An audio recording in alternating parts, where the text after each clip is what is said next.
it's your girl, and I'm bok.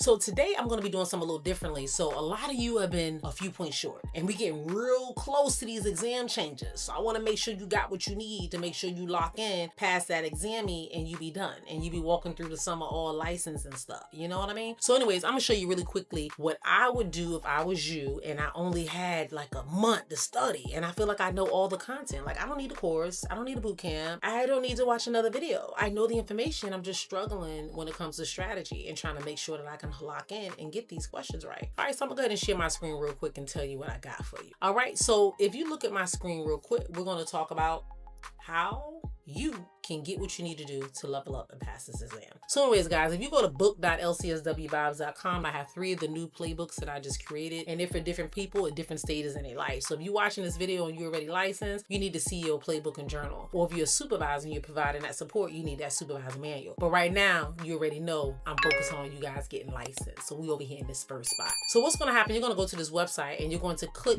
get access. You're gonna go ahead and pay your $27. Once you do that, it's gonna give you an email. It's gonna give you a code, and that's going to give you a token. That token is going to be your leeway into actually getting into this course. So right now I have a token. So I'm gonna click on there and it says I have a token. It's going to tell you to enter your access token. All right, so you guys are rocking out with me real quick. We're going to go ahead and do that. I'll be able to see if you guys are using my code and all up in there, and I change it all the time. So don't think you're getting one over on your girl. All right. So anyways, this is it right here. This is the Think Like the Exam book. This is all about strategy and mindset. And I wanted to kind of use this to teach you a quick lesson really quick on strategy to make sure you guys really get it. Some of you guys are like, look, I'm loving that FMBM method. I'm loving that RSVP method, but I need to make sure you really get it. Shout out to Anna Luisa.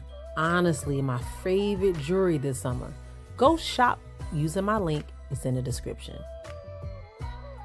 All right, so this is what this book is all about. As you can see, I give you a lowdown, tell you about it, got a little letter in there that I'm writing to you and stuff. I tell you how to use the book, about this edition and all that good stuff, but we're gonna go down. This priority ladder has been game changer for sure. So many people have leveled up and passed from the game changer. But today, this mini training I'm gonna be going over is all about the RSVP method. Yes. So the RSVP method, when I've explained it in the other videos, some people got it, they loved it, they were ready to run with it, and they said, look, this is it. This is all I need to pass. So I want to break it down for some of you that might not have grasped that concept in about 2 to 3 minutes. That's it. That's all I need you to do. So if you ain't got 2 to 3 minutes, go ahead and click, pause, stop the video, and come back another time. Because I need you locked in for like the next 2 to 3 minutes for sure. Just to make sure you got this. Because this one little thing can help you level up and pass the exam in no time. All right, so let's start with the first one. R is the role. What is your role as a social worker? When you're reading that question and it says you are working with a family that has recently immigrated from blah blah blah, or you are working in a facility and the client is in a current crisis, blah blah blah, or you're in a hospital setting and the doctor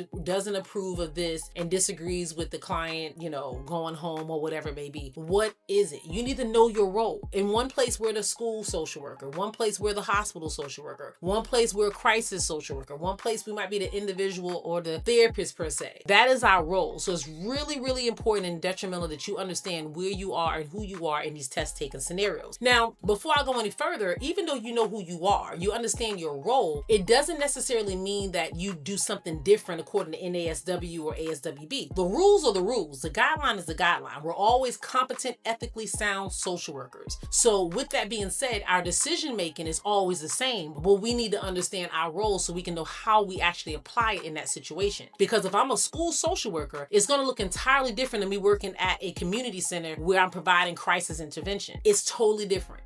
My client in one regard is students that I'm working with in a school institutional setting. In the other one, I'm at a community center where people are coming and going. They're just in the middle of a crisis. So it could be a child, an adult, an elderly person, all types of things. Total different context. So must be mindful. You must be mindful of your role and where you play a part in. And in your role as a social worker, it allows you to have a better understanding. Do you assess? Are you supporting? Are you referring? Are you advocating? Are you intervening? Like, what are you doing? That's why it's important to understand your role.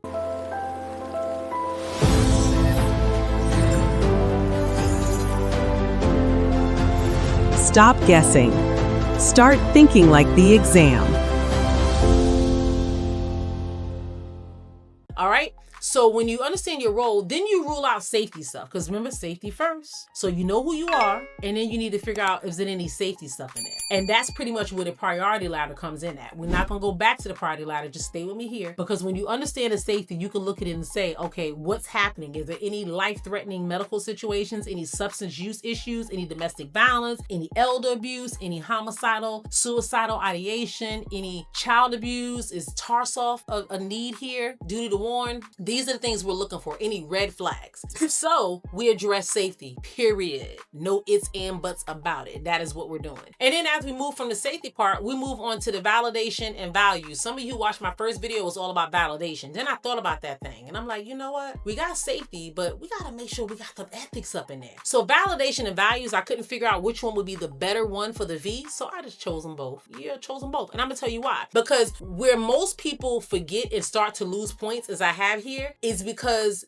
you have to learn to slow down and understand what the exam is stating and then how to utilize both of these. So the V is two things. Number one, you want to validate. Where is that client at? You want to validate what's happening, acknowledging what's taking place. That is what we're doing. We provide validation right then and there with the client. You already ruled out safety. You already know your role. So now we're validating. The client's in crisis mode, dealing with trauma, whatever it is, we want to validate where the client is in that moment. Give them some type of validation. Acknowledge their emotions, feelings, and situation and circumstances. And then we can't forget how values play. You guys know I'm really heavy on the ethics and making sure you get that, because values is hella important. We can't forget about that. So in the same regard, even though you're validating the client and you're giving them, confirmation and understanding of where they are and what's taking place, you got to make sure that the values are aligned. So when you're looking at the question, you want to ask yourself, does it reflect anything the NASW Code of Ethics states? Are you looking at self-determination, which we know all day social work assistants hit you with self-determination all day? Is there anything going on with confidentiality